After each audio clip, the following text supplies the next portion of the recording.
आपको इससे पहले पड़ोसी देश म्यांमार में भूकंप की महातबाही की तस्वीर हमने दिखाई। अब आपको पड़ोसी देश नेपाल में जो हिंसा हुई है उसकी ग्राउंड रिपोर्ट दिखाते हैं।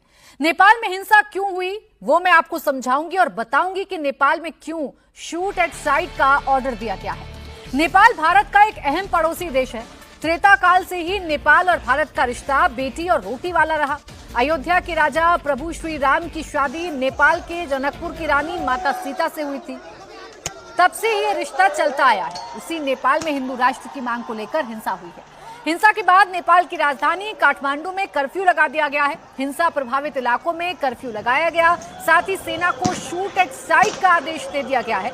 आपको बता दें कि हिंसा में 2 लोगों की जान चली गई, कई जगहों पर आगजनी हुई। हालात बेकाबू होता देख काठमांडू में आर्मी को उतार दिया गया। काठमांडू के कई इलाकों में कर्फ्यू लगा दिया गया है। दरअसल शुक्रवार को नेपाल में राजशाही बहाली की मांग को लेकर बड़ा प्रोटेस्ट हुआ। प्रदर्शनकारियों ने काठमांडू में जमकर तोड़फोड़ और आगजनी की।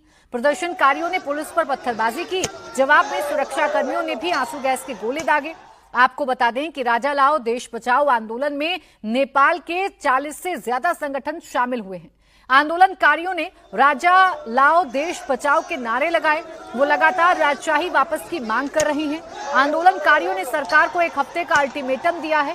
उनका कहना है कि अगर उनकी मांगों पर एक्शन नहीं लिया गया तो विरोध और भी ज्यादा उग्र हो जाएगा। हाम्रो राजा हाम्रो देश प्राणभन्दा प्यारो छ। हाम्रो राजा हाम्रो देश प्राणभन्दा प्यारो छ। राजतन्त्र जिन्दाबाद जिन्दाबाद जिन्दाबाद। राजतन्त्र जिन्दाबाद जिन्दाबाद जिन्दाबाद। राजतन्त्र जिन्दाबाद जिन्दाबाद जिन्दाबाद। राजतन्त्र जिन्दाबाद जिन्दाबाद जिन्दाबाद। हाम्रो राजा हाम्रो देश प्राणभन्दा प्यारो छ। हाम्रो राजा हाम्रो देश प्राणभन्दा प्यारो छ। राजशाही की बहाली और हिंदू राष्ट्र बनाने की मांग को लेकर हजारों की संख्या में नेपाल के युवा सड़क पर उतरे। नेपाल में लोकतंत्र की बहाली के बाद यानी 17 सालों में ये बड़ा आंदोलन पहला हुआ, जिसमें नेपाल को हिंदू राष्ट्र बनाने की मांग उठी। राजशाही समर्थक सड़क पर उतरे, जमकर नारेबाजी की, तोड़फोड़ और आगजनी की। इस दौरान कई प्रदर्शनकारी और पुलिस के जवान घायल भी हुए।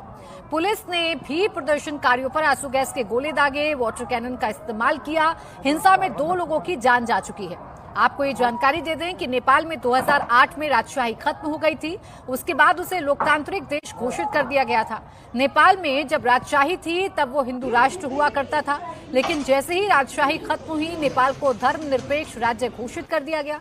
लेकिन 17 साल बाद इस साल 9 मार्च को नेपाल के पूर्व राजा ज्ञानेन्द्र वापस काठमांडू लौटे तो फिर से एक बार राजशाही की मांग उठने लगी और इसे लेकर ही कल प्रोटेस्ट हुआ था।